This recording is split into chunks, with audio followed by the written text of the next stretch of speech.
Bom, das empresas ao governo, o projeto de lei das fake news está na boca de quem prega uma internet um pouco diferente. Mas o que a gente pode esperar exatamente de mudança nesse nosso jeito de ser internet? Quem vai tentar ajudar a responder um pouco isso é a consultora legislativa e jornalista Beth Veloso, que está conosco. Oi, Beth, tudo bem? Bom dia, Márcio. Bom dia aos ouvintes e espectadores. Pois, Então, pois é, Beth, como é que a gente está, em que pé a gente está nessa discussão? essa semana começa com uma cara nova para a Câmara dos Deputados, né? A gente tem agora a Comissão de Comunicação, ela se tornou uma realidade. A internet, então, ela entrou na mira e os assuntos da rede agora vão ganhar um fórum específico aqui no Parlamento. E eu aposto, Márcio, que nesse debate o PL das fake news, aquele que é o 2630, desculpa, de 2022, vai ser um dos carros-chefes desse debate, que está nesse momento centralizado em quê? Impacto, poder e os riscos das redes sociais. A vantagem disso é que o Brasil e o parlamento, nós estamos cientes de que a gente tem que buscar uma solução que é genuinamente nacional e somente ela pode ser colocada à mesa. Não uma questão que trate apenas do padrão americano ou do padrão europeu, mas que enfrente as nossas questões de proteção à infância, de racismo, de impulsionamento do discurso de ódio, não da forma como os Estados Unidos coloca, porque inclusive tem uma legislação diferenciada de proteção, de liberdade de expressão, de censura nos Estados Unidos. Portanto, a cultura brasileira ela é mais tolerante com a violência e todas as suas formas pela informalidade da sociedade brasileira e também pela impunidade que a gente sabe que acaba sendo um pouco mais generalizada no Brasil. O importante é que a gente está farto, aqui também, em terrinhas nacionais, de tanta liberalidade por parte das plataformas. E eu disse plataformas no jeito que elas tocam seus negócios. Isso quer dizer que a sociedade, isso sim, e é por isso que a gente está entrando de sola, a gente é uma caixa de ressonância nesse tema. E a gente tem discutido isso de várias formas, até porque tudo gira em torno de uma rede social que é intocável, irretocável, quase um ente sagrado, que não pode ser mudado. Por quê? Porque a internet, na verdade, é vista como uma força da natureza, um vulcão, né? Um tornado ou mesmo uma chuvinha fina. E nada disso. Na Europa, que está muito à frente da gente, já existe toda a discussão do Digital Service Act e outros atos que estão colocando exatamente os limites. Como tudo na vida precisa de limite, na vida regulada, especialmente na vida democrática. Então, inspirada, Márcio, no meu colega Guilherme Pinheiro, meu colega de consultoria, eu trago aqui brevemente uma agenda. É claro que eu vou citar alguns pontos. Número 1, claro, o combate ao conteúdo online ilegal. Isso vai dos golpes ao discurso de ódio. Número 2, uma proatividade das plataformas, para a gente combater o que é ruim na rede e não precisar a gente ficar empurrando, pedindo, pelo amor de Deus, para as plataformas interagirem de alguma forma com o governo, sociedades, especialmente com o seu cliente, o seu usuário. Ponto número 3, a prontidão para o combate ao crime e o conteúdo ilegal. Isso inclui time, tempo, rapidez, velocidade, estrutura, infraestrutura e, sobretudo, colaboração. Prestar informações às autoridades judiciais ou administrativas, exatamente o que a gente vê muitas falhas, inclusive no processo brasileiro. Muita resistência, muita opacidade, enfim, muitas tergiversações para você poder ir direto ao ponto. Então, nesse programa, eu colocaria também 1.4, que eu estava me esquecendo aqui, que é justamente abrir esse diálogo, tanto com as autoridades quanto com os usuários. E, nesse sentido, a gente sabe que as plataformas não são veículos, elas não são uma rede de infraestrutura, elas estão numa camada acima e elas são hoje um canal importantíssimo de comunicação e não apenas de comunicação interpessoal, mas de comunicação de massa.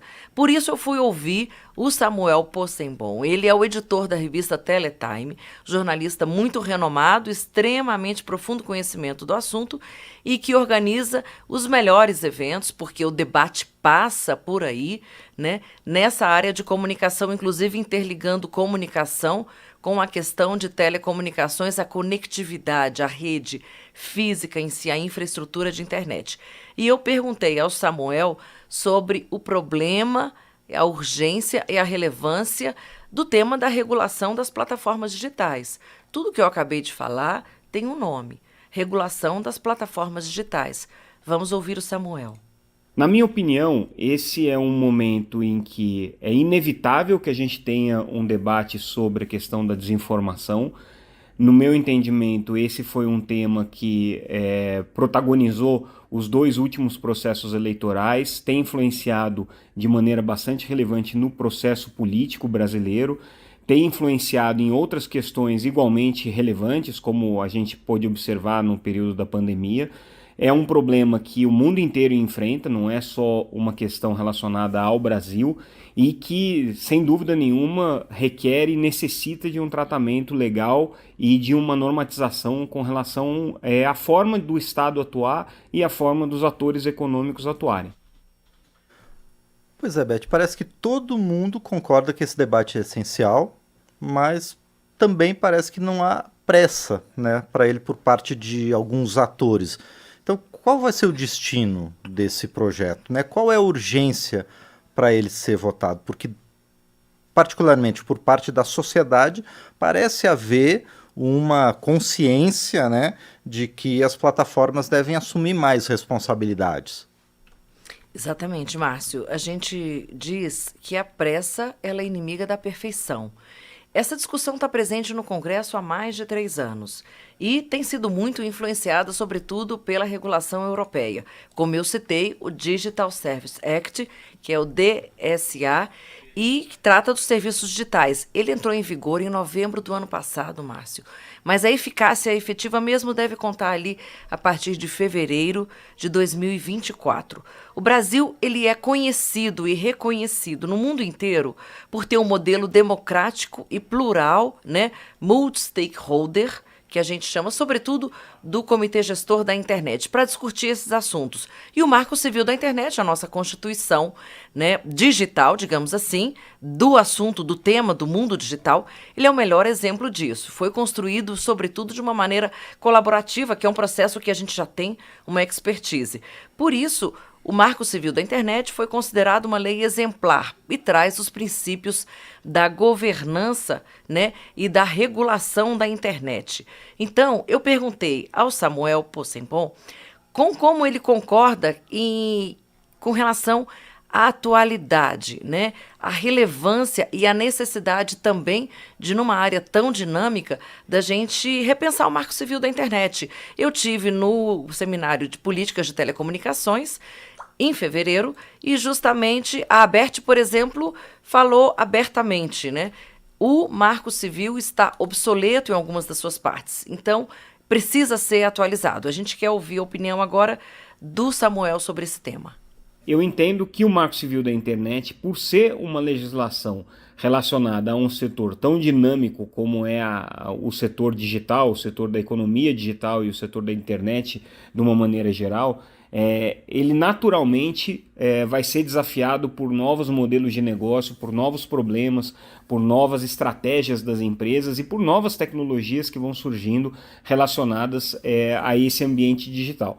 Dando um exemplo simples, né? Quando o Marco Civil da Internet foi elaborado, a gente não tinha ainda a perspectiva da conectividade 5G, a gente não tinha um debate tão amadurecido quanto a gente tem hoje, já com aplicações concretas de inteligência artificial, a gente não tinha o problema dos deepfakes, né? Que são aqueles avatares criados a partir de imagens e sons reais e que imitam pessoas que eventualmente já nem estejam vivas, por exemplo, né? E que podem criar, podem ser um mecanismo de desinformação relevante.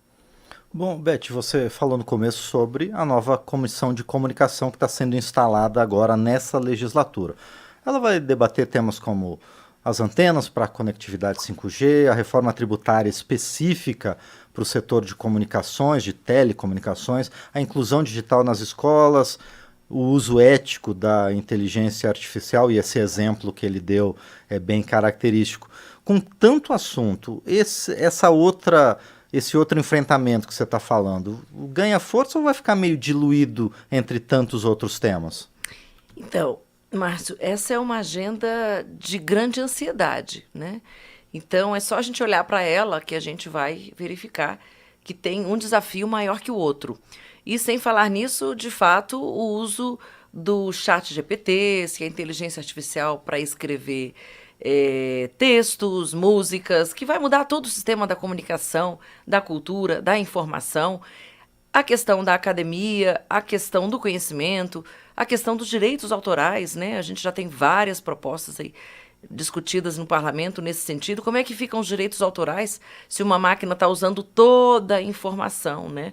Os trilhões, enfim, de zettabytes que estão aí na internet, justamente para coletar, reprocessar isso, e ninguém paga nada, só quem lucra são as plataformas. Então, as fake news eu acredito que seriam, nessa agenda, Márcio, o ponto de partida, no sentido da gente realmente cobrar mais responsabilidade das plataformas digitais, o que acaba acontecendo, porque a pressão política também acaba sendo muito forte, né? Tanto da mídia, a gente nesse programa, os parlamentares, os políticos, enfim, os reguladores de um modo geral, a mídia internacional, e a gente também não vai conseguir fazer ao mesmo tempo, discutir uma lei de fake news, como a gente já tem um ponto de partida aqui, que é o PL 2630 de 2023, né, de 2022, desculpa, e mais a reforma do Marco Civil. São várias agendas paralelas, a gente obviamente precisa priorizar, ver o que já está pronto. Agora, o Marco Civil, do ponto de vista da responsabilidade, isso está muito claro pela internet que nós temos hoje, ele acabou sendo muito brando na medida em que ele exigiu uma ordem judicial para qualquer tipo de atuação preventiva das plataformas, não como editoras que elas são, e não apenas como distribuidoras neutras ou um duto por onde passa todo o conteúdo. Então, eu seguiria justamente esse caminho proposto pelo Samuel Possebon. O foco nesse momento é o combate à desinformação, o discurso de ódio, e com uma discussão que, entre a pressa e a pluralidade, a gente fica, obviamente, pela pluralidade, né? Vamos ouvir finalmente o Samuel, como é que ele encaminha esse assunto para a gente. A discussão sobre ambiente digital não está restrita só a essa questão da desinformação, não está restrita só à questão dos discursos de ódio, não está restrita só à questão da democracia. O debate sobre o ambiente digital ele vai mais longe, ele passa pelas questões concorrenciais envolvendo diferentes atores do mercado, ele passa por questões de soberania nacional, passa por questões de cibersegurança, passa por questões relacionadas, por exemplo, com inteligência artificial. Então são muitas nuances e muitos aspectos aí que tem que ser observados do debate sobre como se regula o ambiente digital. Mas sem dúvida, aquele ponto que hoje é mais premente, que me parece que há uma demanda maior, principalmente por parte do executivo, né, para uma regulação mais imediata, é justamente a questão da desinformação. Acredito que esse debate não vai ser feito em conjunto, eu acho que ele vai ser feito de maneira fragmentada, com várias discussões em paralelo, tratando desses diferentes aspectos do ambiente digital, mas sem dúvida a questão da desinformação deve ser a mais urgente. Márcio, há duas questões básicas quando a gente fala de desinformação, na minha opinião.